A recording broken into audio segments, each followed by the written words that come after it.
Welcome back. So in this video, we'll be talking about another important chart in Microsoft Excel, which is known as histogram. So in many of the Excel dashboard, people are creating this histogram and it provides a lot of good information. So let us see in this video how we can create a histogram. But before that, let us understand what is an histogram. So a histogram is a chart that shows the distribution of numerical data by grouping values into ranges called bins.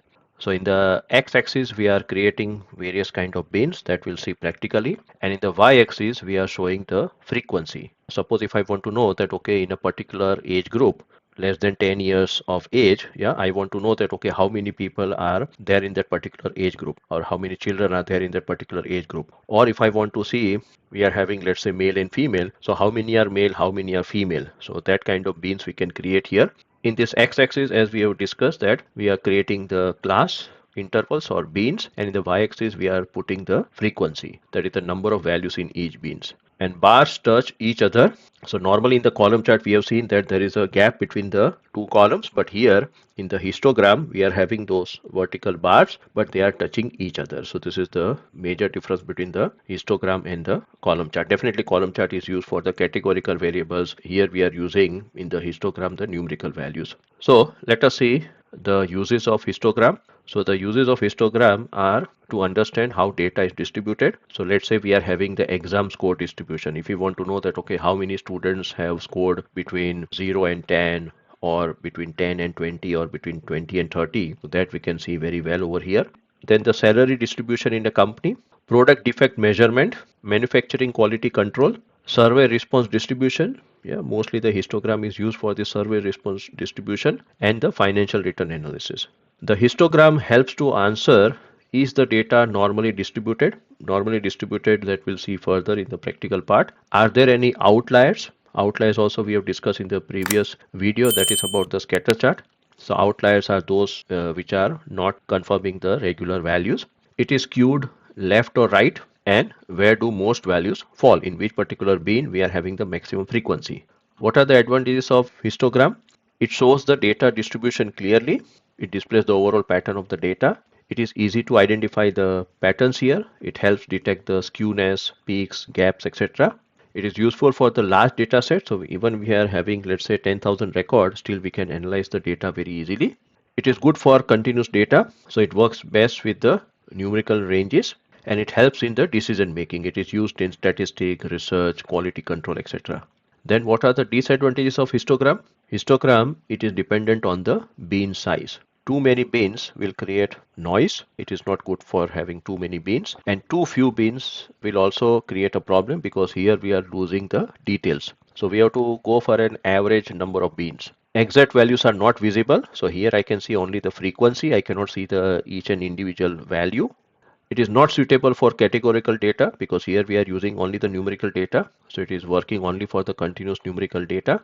It is hard to compare multiple data set. So overlaying multiple histogram can get messy. So I cannot have one histogram over the another histogram. It is not good to see that both the histograms. And it requires clean numeric data. So whatever the data that we are having, it should be perfectly clean. It should not having any missing values or any text values. So here we have seen the uses, advantages and disadvantages of histogram. Now let us create here our histogram.